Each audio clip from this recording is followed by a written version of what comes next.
It is time for you to do your job.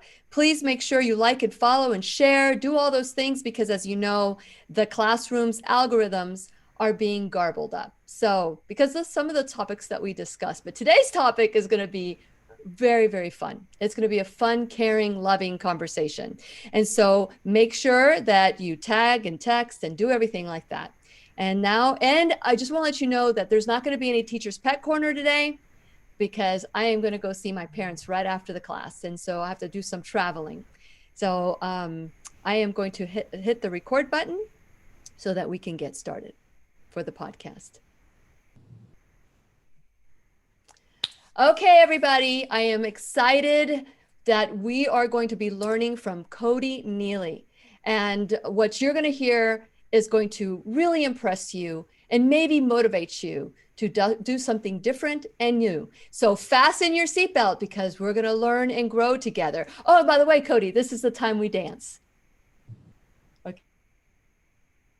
The Lillian McDermott Show. We love, we fear, bridges we burn, we make mistakes, then we live and learn. When life gets tough, and it seems like your best ain't good enough. If you're in need of hope, you know where I'll be. I'll be right here, right here.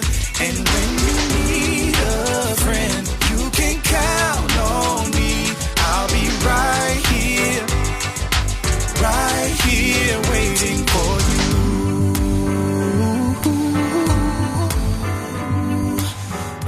This is the place you can always turn to when you need a friend. The Lillian McDermott Show.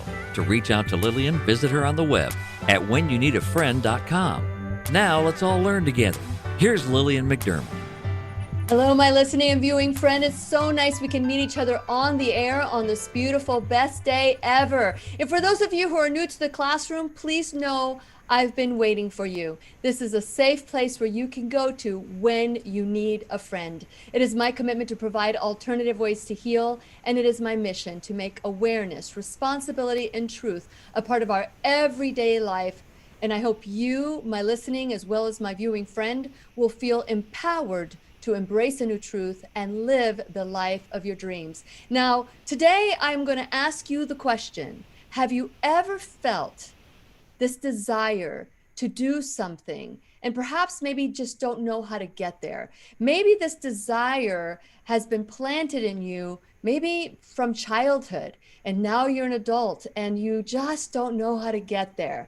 Well, today's teacher, Koedi Nealy, had a desire planted in her heart from a very young age, but she was able to make these goals happen.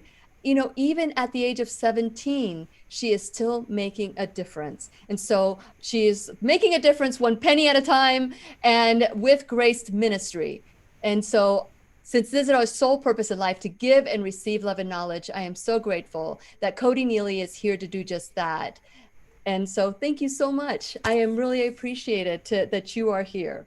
Yes, of course. Thank you. I'm so super excited to get started. Yes, absolutely. So share a little bit about your background and just let's start with your background and what led you to this passion of yours. Yeah, so when I was about 7 years old, I didn't understand the concept of homelessness.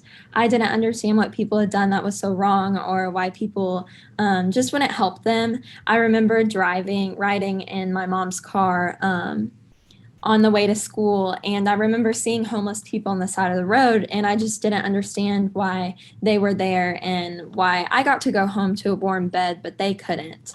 And I also remember around the same time seeing pennies on the side of the road, and in the street and in parking lots.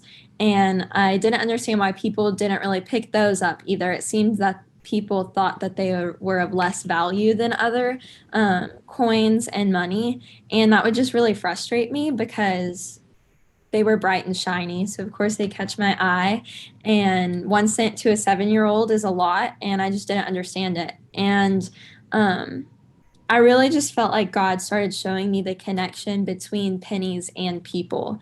And just, the same way we walk past pennies on the side of the road, we tend to do the same thing to people. And I didn't know I knew God was calling me to start a ministry, and I didn't know what that meant or what that looked like, but I knew I was supposed to. And I just really began by collecting pennies, and that was the first step. Collecting pennies. And here you are. And what age did you start your ministry? Because I know that Graced Ministry is part of your ministry, but when did you establish it? So it became a nonprofit officially in 2013. Mm-hmm. So I was about 13 or 14. Wow.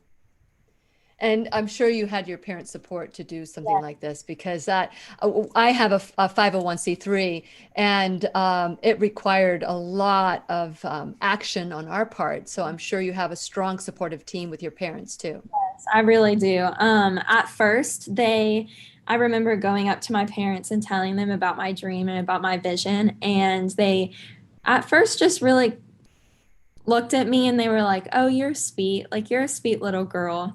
And that was pretty much it. And it took, after many, many years of me telling them that this is what we're supposed to do. And like, I remember one day I told my mom, I said, God's given me this vision and this mission, and he's also given you to me, and like me to you. And as my mom, you should help me with this.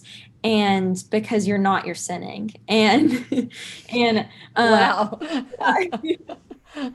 and that was really when they were like, "Okay, you're serious about this." So Wow. Yeah. Talk about speaking your truth. There are people that are in their 70s or 80s, they don't know how to speak their truth. So let's talk about that moment that you see somebody underneath a bridge. Now, okay, so for those of you who are watching, not only is she the founder of her ministry, Grace Ministry, she also has written a book. She's an author as well. It's a children's book, but this is the first book I read cover to cover this year twice. So, so I encourage you to read this book. With this book, how close is your story to the little girl, Gracie? yeah, it's exactly my story. I wanted to put my story into a children's book form just to teach other kids that they're not too young to make a difference, and if they have those dreams and those desires, that they should get the help and just speak what they're thinking, and use that for God's glory.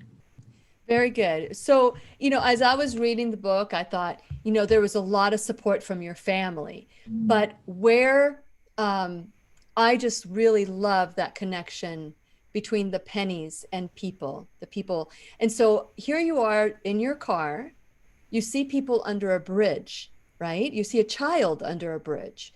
And that caught your eye. But how do you know that they're not just sitting there having a picnic? How did you know they were actually homeless? How did you learn the word homeless and what that meant at that moment? What age were you? Yeah, so I think I was like 8 or 9. And I didn't understand it fully, but I knew they were homeless. I feel like my parents we talked about that, and they introduced me to what that even meant, and my heart just broke for them. And I couldn't understand why, because I didn't understand. I had such a supportive family, and I knew that if I was ever in a bad situation, that my parents would just help me. And I had grandparents who loved me and aunts and uncles who loved me. So I just didn't really understand it, but I knew what it was. And as a child, I'm sure that even though you understood it, you probably didn't even, you couldn't fathom what the depth of it. You know, how sometimes we logically, in our brain, we know what this means, but in our heart, it's too painful for us to even go there. Does that make sense? Yes, exactly. So as you are becoming aware, then what makes that next step happen? Because according to this book, you took all your pennies and started doing things with it. So let's talk about that. So I really just began first by collecting pennies and telling my teachers and classmates to collect pennies. I remember I'd come to school and there'd just be bags of pennies sitting on my desk or in my locker. And my next step is that I went to the elementary principal and at the time, and I just told her my heart and my vision. And I said, I want to do something, but don't know what, and can you help me? And so what we did was we set up the lunchroom to where all the students could come and make homeless packs. We now call them graced packs. And this just has like a water bottle, a few snacks, some shampoo and conditioner, just like little everyday essentials that we don't really think that people need, but really they do, and it makes a difference. And we just packed those, and that was kind of the first step into the next couple years. And so who was the first one you gave a grace pack to? So I remember I based it off of the story in the Pennies From Heaven book, and it was of a mom and dad with a little boy, and they were under a bridge. And I just remember it was on the way to church one Sunday, and I just remember having that in my car, and I just asked my mom. I told her, we have this, and I really feel like we need to. And I remember we were running late to church, so my mom was like, "Oh, I don't know, Koedi," and I was like, "No, Mom, like we have to. Jesus is telling me." And so yeah, that was the first time I ever handed out a graced pack. Yeah, you weren't late to church. That is church. Church is doing the community stuff. That's to me, that's church. Right. So for us to think that church is a building is just delusional. Right. Church is what you just did, and going out there and sharing that package because you knew that was more important than going into a church where you're safe and everything is all good. Now, I'm not saying everybody should just stop what they're doing and go to a homeless, under a bridge and do that, but unless you're being called, but always be safe. And you didn't do this by yourself. Your parents were with you, right? Yes, of course. Yes. Yeah. So at that moment, how did you feel? Was that confirmation for you that this is what you needed to do? It was. I just remember feeling like sort of, I don't know how to explain it, but like a sense of peace.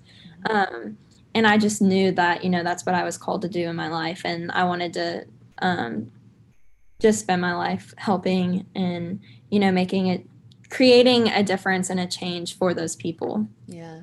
That's called a calling. It's like when, if for those of you who are watching today and you have this desire that you just it's unquenchable, you've just got to get it done. That's called a calling. And unless you're called, you don't realize how strong that desire is. Right. And so I feel that the classroom is a calling of mine. And it's like, you just got to get this information out. You got to do whatever it is that you're being called to do without thinking, without any question. You just do it. It's called obedience. It's called obedience. And so well done that you are being obedient. So now you give this, now you're feeling a sense of peace. Some people would say, okay, I'm done, but you weren't done. So let's continue with that journey. Yeah. So after that, I remember telling my mom that, this is something I want to do for the rest of my life. And the next step is that I wanted to make it legal. And so I remember meeting with a lawyer, and I remember not being nervous. I was just excited to share my story and excited to get this going. Mm-hmm. And so then it became official. And I remember he told me that the first thing I needed to do was create a board of directors. And I had no idea what that meant. But he advised me to get a group of people who I trusted and who knew me and knew my heart and would help me create the best version of Graced. Very good. And that was easy for you, or was it hard? Yeah, I remember just God placed the people in my life that he wanted to be a part of the beginning. I remember just telling my mom, I think Linda Hill needs to be a part of this. And just different people just kept on popping into my head. Wow. What grace. And Grace is your middle name, right? Yes, it is. Yeah. So how appropriate. So bringing snacks or water or whatever to somebody is nice. But what is that exchange that you have with that person? What is that exchange like? What do you talk to them about? Yeah, so I know these graced packs aren't really going to make them not homeless or really change their lives physically. But we really call them, or I call them, more of a conversation starter. It's something where it's easy to just give to someone and to just start a conversation with them. Because I feel like one of the most important things is to be able to have a conversation with someone who just, I don't know, that's just kind of how we get started. And they feel loved and feel known just by us talking to them about their day or how their week has been. And that's really our main goal, is just to build those relationships. Interesting. So I didn't know if you went there and promoted your church or promoted God or Jesus, and prayed with them. I didn't know what exactly that conversation. That's what I was asking. I didn't want to pry into those conversations, but it's so like you said, that pack is not going to change them, but the gift and the conversation will. They'll Right. remember how they felt. Right. Yeah, because I remember, and oh, go ahead, go ahead. We normally do pray with them at the end of each time. We go to about the same 6 homeless spots across Houston. And on our outreach days, we go once a month. On weekends, we're partnered with another church. And the 4th Saturday is Graced Ministries weekend to go. And we go visit the same 6 spots. And we know their names. They know we're coming and what time, because it's the same time every month. And we really just talk with them about how the last couple of weeks have gone, and just get to know them. Now, do you bring the same package, or do you bring something different, or do you just come as a person and just share your time, which is very valuable? So we do always carry grace packs with us, because sometimes there are new and different people at these homeless camps who don't know us, and that's kind of how we start the relationship. But we also always bring a warm meal to feed them. The church provides that for us, and we just take it and hand it out. And yeah, and normally it is only on that Saturday, but there's been a few times where I just really felt like I needed to go talk to so and so who lives down the street, and I'll just leave and go talk to them. Of course, with my dad, he always comes with me. Yes. But yeah. Now, have you dove into, like, for example, one of the reason the conversation, I want to dive into that, because that being seen as a person, even though you might feel uncomfortable, the person that allowed me that freedom to speak to someone who is homeless, or to give water to someone who is homeless, and kind of remove the preconceived notions about the homeless, was Bernay. And I had asked you if you knew Bernay, but you may know who he is once I start talking about him. But he did a documentary called Signs for Humanity. And basically, he was so uncomfortable with people that had signs that said homeless, help out, God bless, whatever. And he was very uncomfortable, and he didn't want to look at them. And then he rolled down his window one time. He was there. It was like he didn't want to look at him. He didn't want. So he actually rolled down his window and he said, "How much do you want for that sign?" And the guy said, $5. So he gave him $5 and he took the sign. Now, Bernay is an artist, and he ended up going across the United States buying these signs. And now he has the not viewings, what do you call that when somebody, showings of artists, he takes all these signs, and he did a documentary, and I believe he does a walk for the homeless at the school that you're going to be going to. Do you know that one? So now you know who Bernay is, because Robert reminded me that that's the school that he does that every year. And so I think it's wonderful that everybody has this calling, and his calling was to reconnect with his fear of being homeless. of being abandoned, and so he had to come to terms with that. But he gave me permission to, like to when you say something out loud, it gives people permission to kind of do the same, maybe or follow the desire in the heart. Like for me, it wasn't so much to give money, but to me, it was to give water, something that would give them substance. So I always keep water bottles frozen. I take them and I put them in, and then in a cooler. And so when I know I'm traveling to many places, I love giving water. I don't know if they're disappointed when they get water, but it's the gift, and to see them and to say, are you thirsty? Here's some water. So there's so many different ways we can interact with the homeless without making them feel like unwanted, like those pennies that you were talking about. So would you like to add to that? Is there anything that you have felt that you've come to terms with? I feel like I don't know if yeah. Well, everybody, doing what you're doing, that fulfills your need. Right. But have you figured out where that desire, I mean, other than it was planted by God or that vision, with Willie, it was his fear of being homeless himself because he had an abusive childhood. Yeah.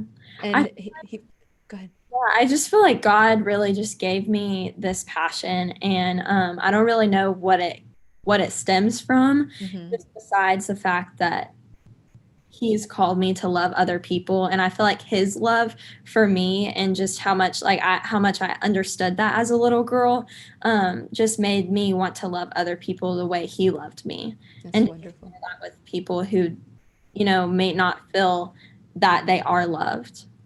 Very good. Very good. So Koedi did this book, as I mentioned.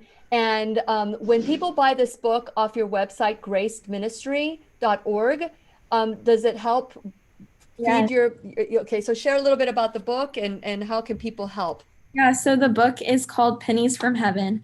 It's about a little girl named Gracie. And like I said, it's just my true story of when I was a little girl, and just kind of how my thought process and how the beginnings of Grace Ministry began. And you can buy it on my website, gracedministry.org. And the money does go towards, our mission, which is to just love on people and care for the homeless people. And we have an ambassador team who creates and makes those grace packs that we send out on the weekends. Yeah.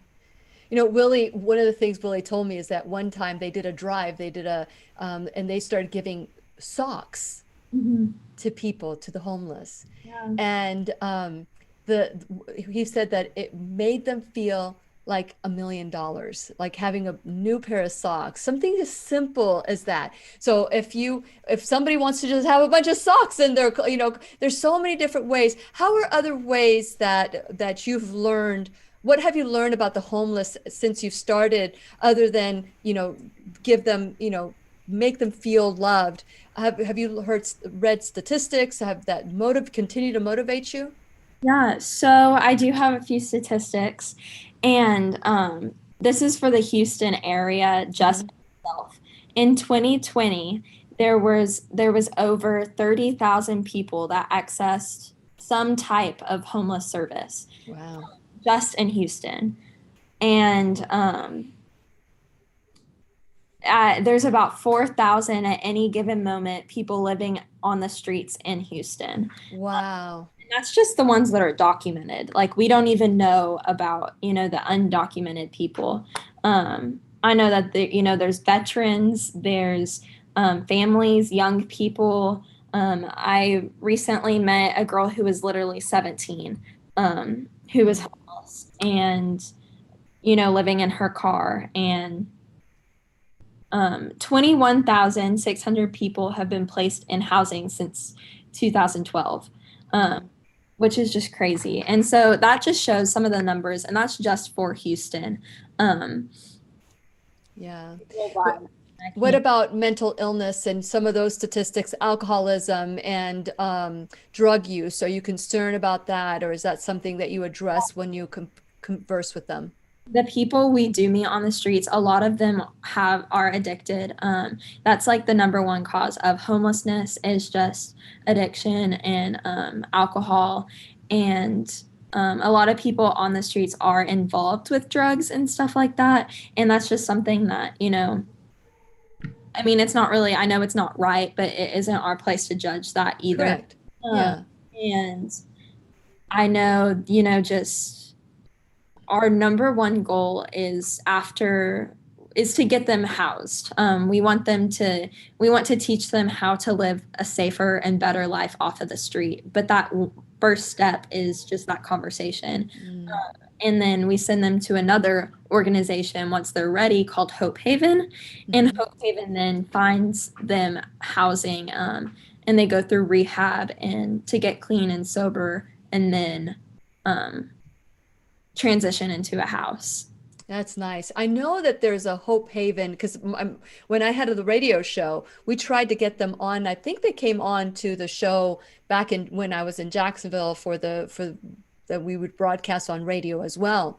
And it's a great ministry. Those are so they must be everywhere because if you're in Houston and I'm in Florida, it goes to show you that these things can, you can pass the torch on to people. Are you hoping that other people will continue this tradition with you and maybe use what your experience is to maybe start something in their town? Yes, for sure. I know, just kind of thinking long term, I do want to one day have a graced house. And like I was kind of saying, is just this is where the people we do meet and connect with on the streets would go and live. And we would just teach them how to just certain life skills that they don't know that would help them be successful in their life. Something a lot of people don't realize about homeless people is that they're kind of stuck in this circle of they can't really help themselves without somebody to, reach out their hand and help them, because one of the first things you need for a job is you need a driver's license. You have to travel to and from work. You have to, to even fill out the forms. You need a driver's license, and you can't have a driver's license without an address, and you can't have an address without a place to stay. And, they're stuck in this circle. And I know a lot of people are like, well, why don't they just get a job, and make money? Well, they can't really. And so that our Graced House would just help provide them an address and a place to get their checks and things like that, so that they can start to, create a better life for themselves. Yeah. There's a sharing center in Brevard County, and they have that where they help them with writing a resume. They also have an address that they can use, like a box that they could use for their address. Something as simple as that.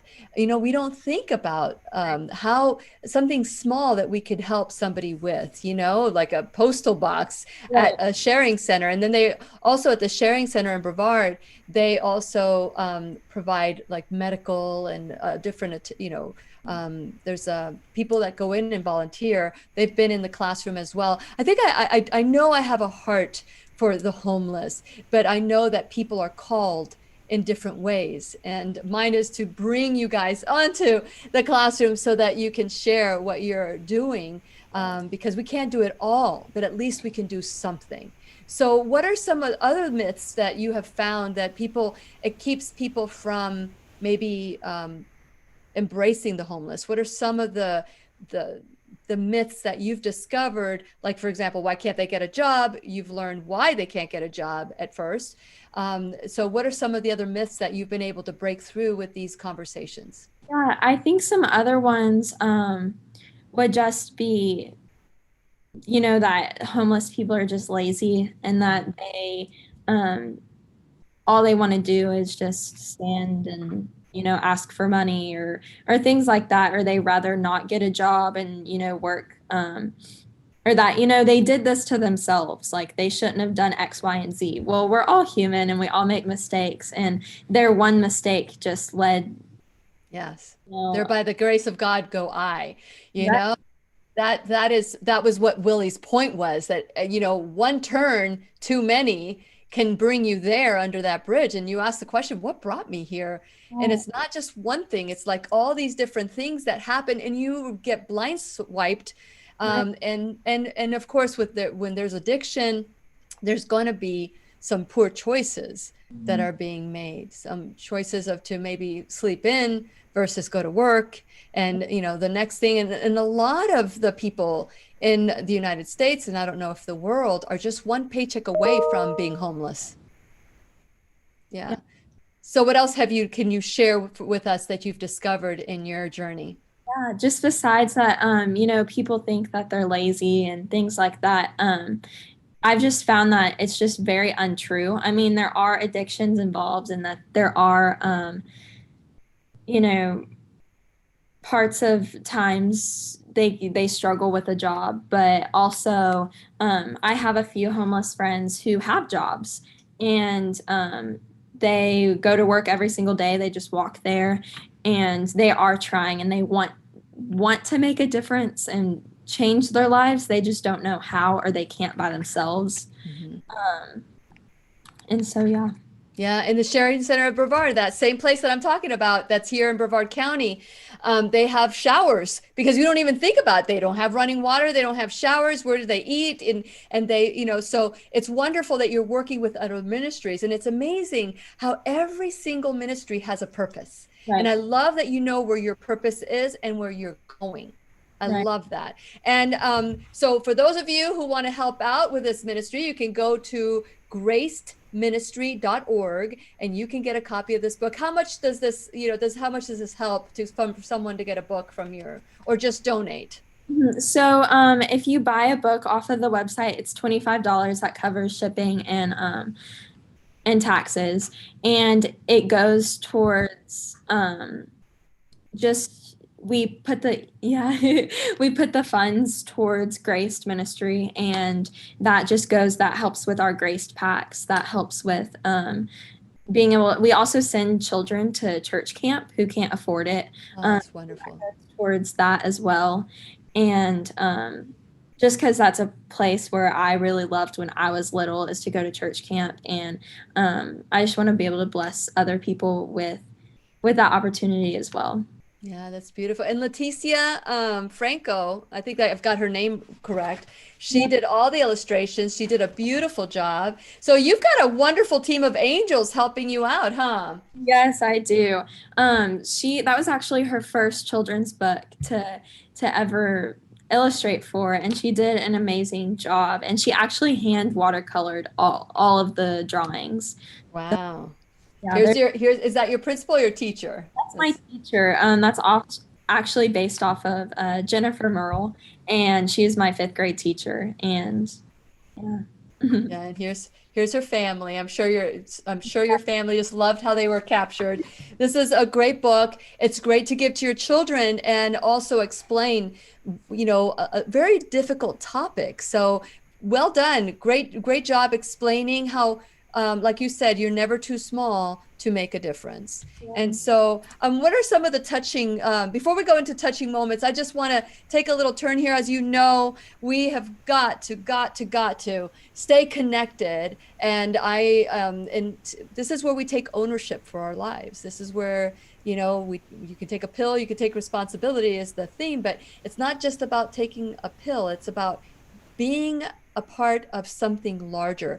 One of the biggest reasons people are depressed is that they don't feel like they matter, that there's nothing that they do that is in contribution. If you want to get rid of your depression, start looking at your neighbor, sweep their porch, go to a nursing home, just talk to the people. There's so many different things. Once you get out of yourself and you realize, I remember when I was 10 years old, I heard a priest give a homily, and all I remember at the age of 10, because my mind was going everywhere until that moment when I heard this, I heard the priest say, some people are upset because they don't have new shoes to wear, or maybe their shoes don't match their purse. But if you look at your neighbor, they may not have any feet. And that really pierced my heart at the age of 10. And I thought, you know what, things could always get worse.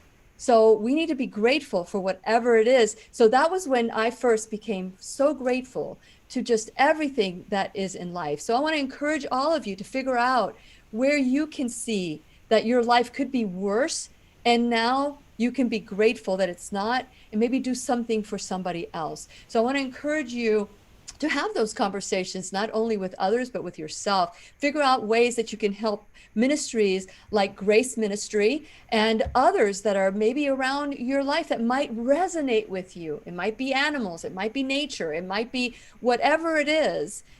Reach out to them. And so go to whenyounneedafriend.com. This is where we take 100% responsibility for the life we want to live. Please subscribe while you're there.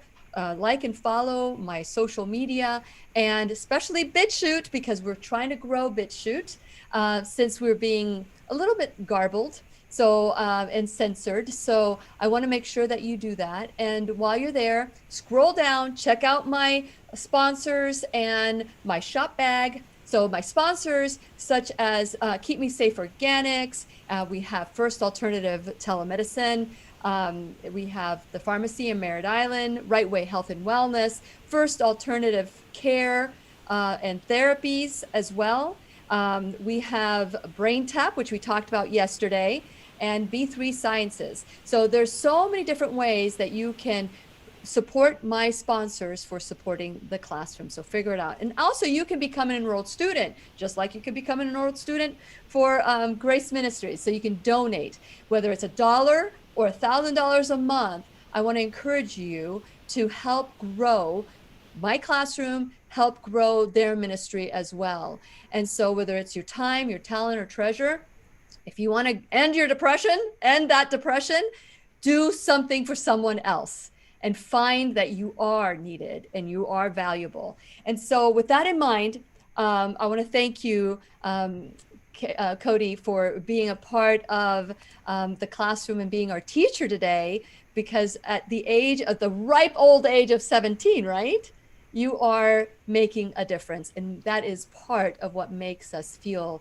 As a matter of fact, that is the one thing that everybody has in common that's a centenarian, that they feel like they belong. Right. It's the number one reason. It's not that they eat well or they don't smoke or they don't drink or anything like that. It's that they feel that they belong to a tribe that they have. And so we need to find that tribe, whether it's doing a ministry or anything else. So figure out what that is for you. So I had asked the question before I talked about my website and different ways to get a hold of us. I want to know what are some of the most touching moments where you thought, oh my gosh, this is beyond what I thought this could be. One of them was actually about a year ago when I was able to, one of my homeless friends, he got cleared to approved for housing, and I was actually able to be the one I was in Oklahoma, but I wanted, they let me be the one to tell them. And so I was actually able to tell him that he was approved for housing. And so that was really special. I just remember him crying and he was so excited. And yeah.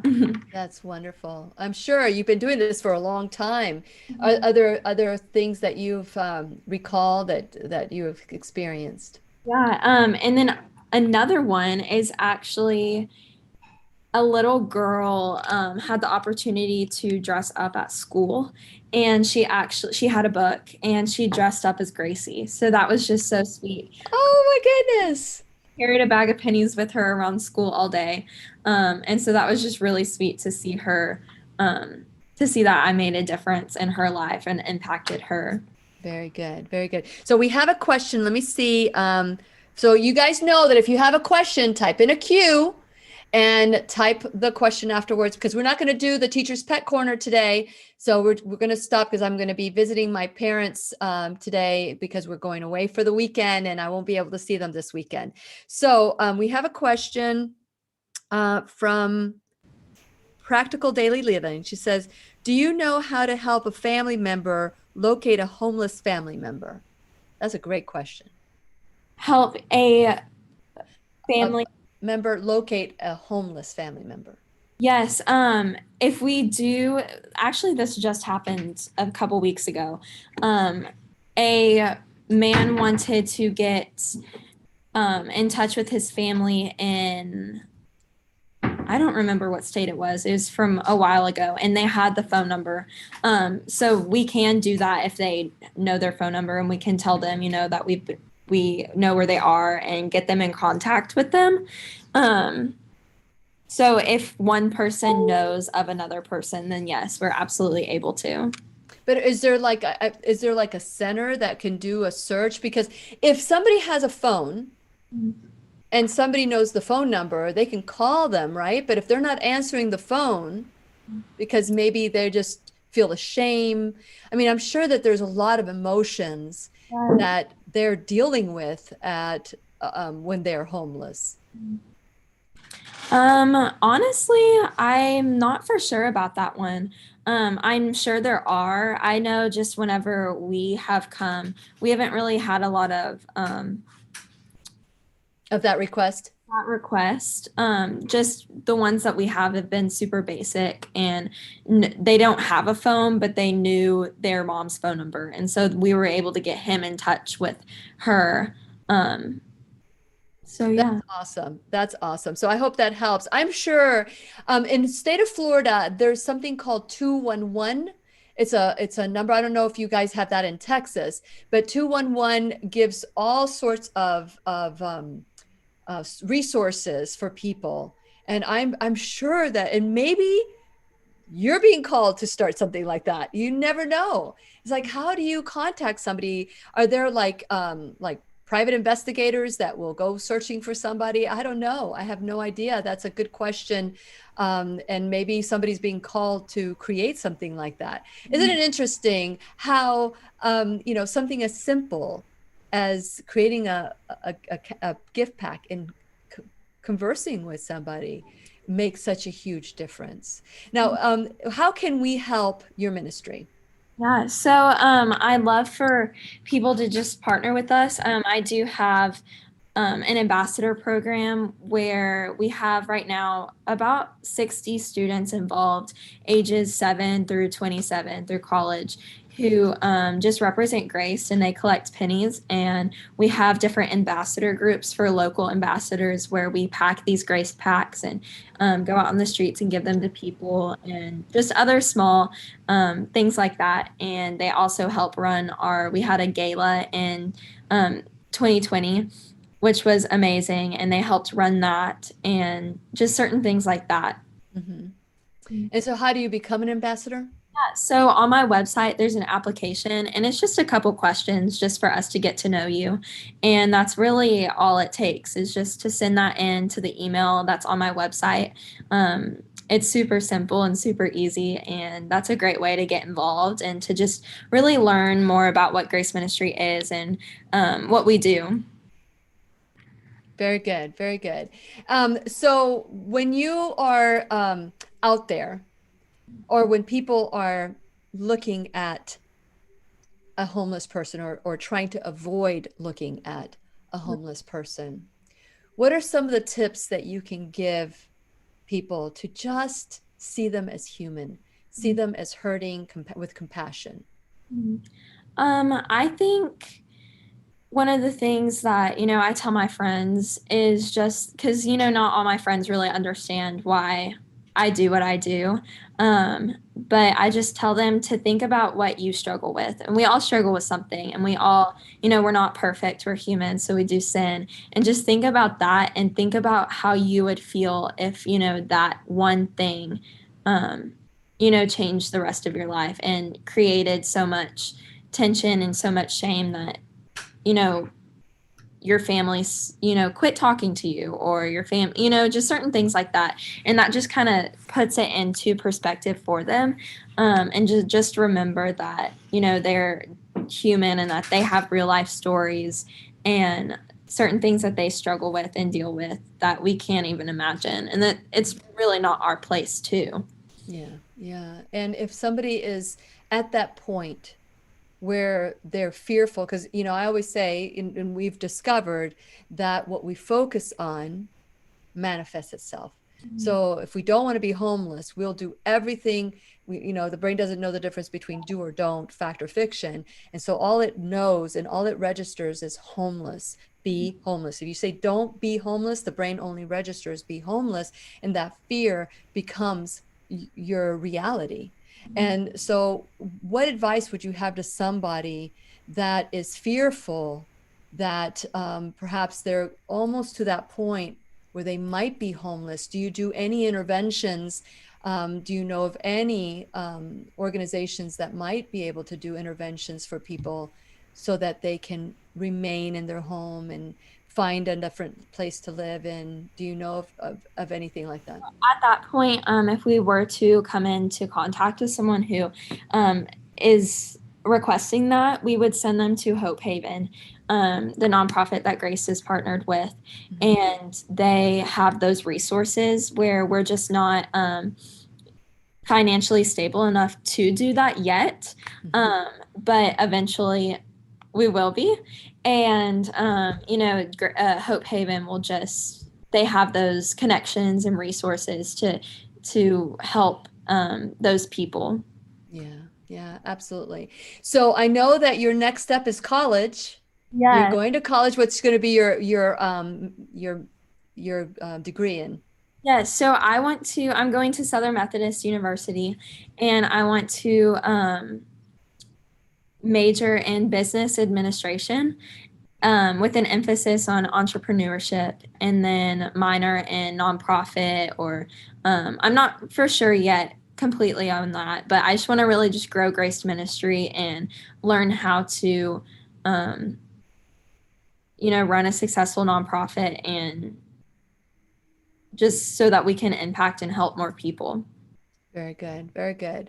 And I know if you want to, I can introduce you to Willie Bernay, who has done some great things, You know, it's great to partner up. I mean, have you found that by partnering up, you know, because one person alone, it's hard for one person to do something, but when you join forces with people, or when you have this commonality and like-mindedness, you know, you can do all things. Yes, you can do all great things. Yeah.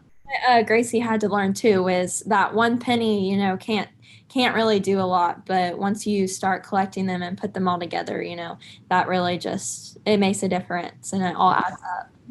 Yes, yes. So there's a comment here, says Mrs. Nealy, you are wonderful young lady and wise beyond your years. And I agree with that. Yeah. So, you know, you have someone that started. Do you feel any pressure to make it bigger and bigger and bigger? I mean, or do you feel that you're at peace with what you have now? Well, I do want to grow, and I do want to continue to grow, because I just feel like, you know, we are every day, you know, there's either a new book sell or a new book signing or an interview or something. So we are growing every single day. I just feel like I don't really feel the pressure of it, just because I know that it's God's ministry, not mine, and he's going to do with it what he wants. And so that really takes the pressure off of me. I'm just here to listen and obey. But I of course, you know, want to continue to grow, because the larger we are, the more people we can help. That's right. And, you know, that's a great lesson to learn, Koedi, to say, okay, I'm being called to this. My calling is to do this. And it's God's calling. God decides what he's going to do, what God's going to do with the people that are listening to the, you know, it's like, it's not yours to save people. It's yours to do what you're being called to do. So good job. Some people don't, I mean, I just learned that lesson myself. You know, like when you learn something and you know something, you feel like you have to I feel like I have to see it through fruition. But God knows what fruition is. I just need to do what I'm being called to, just like you are, and all of you. And so if you feel touched by the conversation that we've had today, if you are having issues with feeling judgment towards people who are homeless, then it's time to look within. It really is time to look within and figure out different ways to maybe be of help, be of service, instead of being of judgment. And so we have about 5 minutes left in the broadcast and the podcast as well. Is there anything, if somebody were to walk in right now and just tune in right now, what would you want them to know about what your mission in life is? Yeah, so I would just want to really just encourage everyone and to tell them that, you're not too young or too old to make a difference, and that all you have to do is just say yes to God's calling. And even if that's scary and seems like too much and overwhelming, just to remember that, God doesn't call the equipped, he equips the called. And so all you need to do is just say yes and take that next right step and do that next right thing. And, God will provide the rest of the way. And to just remember that and to pick up pennies, of course. And send them all to you, right? Yes, absolutely. That's wonderful. And, when you think about it, I quote this all the time because I saw it in a movie called We Bought a Zoo. I don't remember much about the movie. I just remember the quote, which is, it only takes 20 seconds of courage to take the first step. And that's what stops people. It's that first yes, that first step. And the way I explain it in my workshops and, as a coach and also when we're doing these teachable moments in the classes, in the classroom, the way I explain it is if, God is everywhere, that means God is in me, God is in you. And if we just had a speck of what God is in us, what can't we do? We can do all things, right? We can do all things. And so I just want to make sure that all of you feel empowered to do something different for someone else. And if you're depressed or anxious, just doing something different for someone else starts that feeling of empowerment. And then when you feel empowered, then you are able to empower others by just being a living example. So I am just really grateful for this time. I want to remind you that the book is called Pennies From Heaven, and you can go to graceministry.org if you have some pennies lying around, and who doesn't have pennies? So, no donation is too little, right, Koedi? Right. Yeah. So whatever you have it set up at, she has it set up at graceministry.org. So check out the website and maybe purchase the book because that helps as well. Now, I know you can purchase the book on Amazon and that may seem a little easier, but Amazon takes a lot. So if you go to Grace Ministry, then you will be able to help completely as opposed to just some of the way. Right. So any final words of wisdom, Koedi? I just want to thank y'all for listening. And if y'all have any questions, you can find me on Instagram at the official Penny Girl. And yeah. Very good. So Jennifer's saying, great job, Koedi. You are such an amazing young lady. So those are, that is a wonderful thing to continue, even though you're doing great things. Your vessel, as in service vessel, needs to remain small. I call it the size of a thimble, because if your vessel gets too big, then it takes a lot more to fill it up and overflow, right? So remain close to Jesus, remain close to God, because that's where you will completely know what your next step needs to be. Many people think God is a riddler. God is not a riddler. God makes things perfectly clear, especially if you're open. So good job, Koedi, for everything that you're doing. And I'm sure that you will continue to do great things, and good luck with your education as you take that next step. And this is, for those of you who think you can't do it, think again. Yes. Think again, because that is a limiting belief that is false.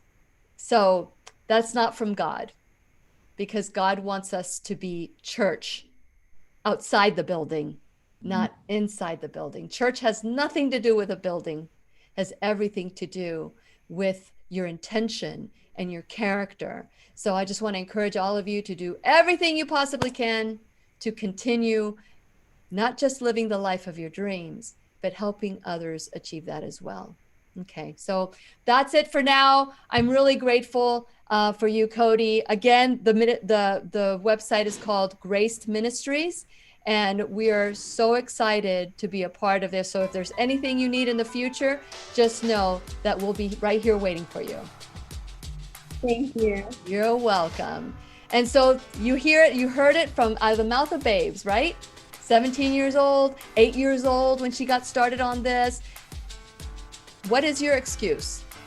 I hope there is none. I hope after this conversation you realize that great or small, all great or small, every single one of us makes a difference. So please remember, we'll be right here waiting for you worldwide at whenyouneedafriend.com. This is Lillian McDermott and Koedi Nealy wishing you love, peace, joy, and unexpected abundance. Make it the best day ever. Good job. The opinions Good and job. advice expressed on the Lillian McDermott radio show are intended for the individual callers and guests on the program and are presented